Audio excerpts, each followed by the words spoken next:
Republican Senator Lindsey Graham is with us from the Capitol. Senator Graham, good morning. Good morning. You are quoted as saying that you thought that the opening statement by James Comey was a good thing, a day, you said, a pretty good day for the president. Right. Why'd you say it? Well, number one, in the statement, Comey said that the president's not a target or subject to an investigation, counterintelligence, criminal or otherwise, regarding Russian collusion as of this moment. Now, something may happen later, but as of right now, this moment, the president's not under investigation for colluding with Russia. And unless Mueller is a complete idiot, which he is not, he's concluded there's no obstruction of justice case, because if he had concluded otherwise, Comey wouldn't be testifying. You wouldn't let your chief and only witness go through this process if you really believed you had a case to prosecute, and Mr. Mueller is a good prosecutor. Adam Schiff on this program this morning said, I would have to strongly disagree with my colleague Lindsey Graham. The fact that Bob Mueller is not worried about his testifying, I think that does not suggest anything about how Bob Mueller views the case. Indeed, I would be astonished if he had a view this early. That's crazy. I've Schiff been a prosecutor. Crazy? No, Schiff's not crazy. The analysis is crazy. I've been a prosecutor, defense attorney, and a military judge. Nobody in their right mind who believed they had a case would take their star witness and allow them to go before the nation and 20 senators. You just don't do it that way. So he's concluded, I think rightly, there's no obstruction of justice here. To think otherwise really is silly. And at the end of the day, Comey's actions tend to suggest that he didn't believe the president committed a crime. Senator, is it okay for the President of the United States to invite the FBI director for a private dinner, ask him does he want his job, and then say to him, I need your loyalty? Is that okay to do? No, half of what Trump does is not okay. If you're trying to convict him for being a bull in a china shop, crude and rude, you'd win. I mean, you know, no. But doesn't that trouble you? Doesn't that trouble you? And I think that a lot of his stuff troubles me, but it's not a crime. Yeah, the question is not about crude or rude. The question is about not only appropriateness, but legality. Right. And let me ask you this. James Comey, in his testimony, specifically accuses the president of asking him to drop the investigation against Michael Flynn. Right. The president himself was asked about this on May 18th in the White House in a joint presser, where he was asked, did you in any way, shape or form ask to close down the investigation into Michael Flynn? The president responded, no, no. Who do you believe is lying, the former FBI director or the president of the United States? Well, I think if you look at Comey's statement, he said, well, maybe he had a different view of this than I did. I think what Trump was trying to do is help Flynn because he thought he had already been punished enough. But you also got to remember that Comey, under oath on May the 3rd, testified there was no pressure or interference applied to this investigation by anyone. That was before he's fired.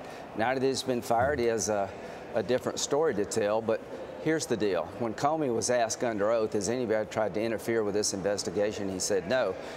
The story described by Comey is disturbing. It was inappropriate by the president to put him in this situation.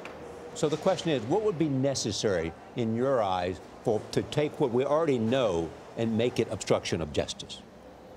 For the FBI director acted consistent with it being obstruction of justice by going to the Department of Justice, reporting a crime, resigning, or pursuing charges. There's no way you'll ever convince me that the FBI director, the top of the legal chain, thought this was obstruction of justice, because if he had thought that, he would have done something differently. So based on what you know, you see no obstruction of justice? I don't see obstruction of justice. I don't see any collusion by Trump.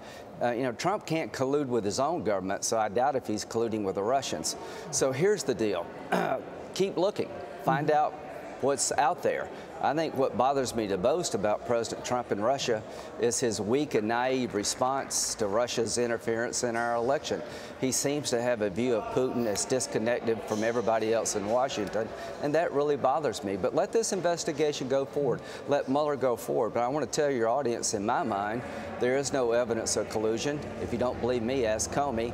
And there's no way this is obstruction of justice, because Mueller wouldn't let him testify. Then let me ask you this, Senator. Do you believe there was an effort by the Russians to compromise the incoming president. In other words, we learned from this opening testimony that James Comey first met Donald Trump at January 6th at Trump Tower, in which he talked about this salacious and unverified document. He said he went because the head of the DNI said, I should meet with him one-on-one, privately tell him that they have this stuff on him, and they may use it to, in his words, compromise an incoming president. Does that concern you? Yeah, I saw that document long before it was you're talking about. Yeah. It was given to Senator McCain, and I looked at it and I said, oh, wow. But here, you know, this Trump fever, you know, people say, why are you defending Trump? I've been getting really suspicious of all things Russia here. The details of that document haven't been corroborated. As of this day, we now know nobody can prove that Trump colluded with the Russians. And Representative Schiff aside, I believe that Mueller would not let Comey come forward if he believed this was obstruction of justice. Now, the business ties, I've been suspicious about the Trump world and Russia financing. I've yet to see anything. Let's keep looking. And if I were the president, I'd get back to governing. But from a legal point of view, I think Comey has probably helped the president. From a political point of view, he's in a box. Most Americans don't trust him on Russia. 70% of the people don't believe that he's telling the truth about Russia, and that's going to hurt the president. The best thing he could do is push back against Putin and realize that the mess you're in, Mr. President, is caused by Putin's interference in our election. He's providing arms to the Taliban. He aided and abetted Assad's chemical attack against young children that made you so mad. You're misjudging Putin. Thank you, Senator. It's great to have you. Yeah, great to have you, Senator. Thank you.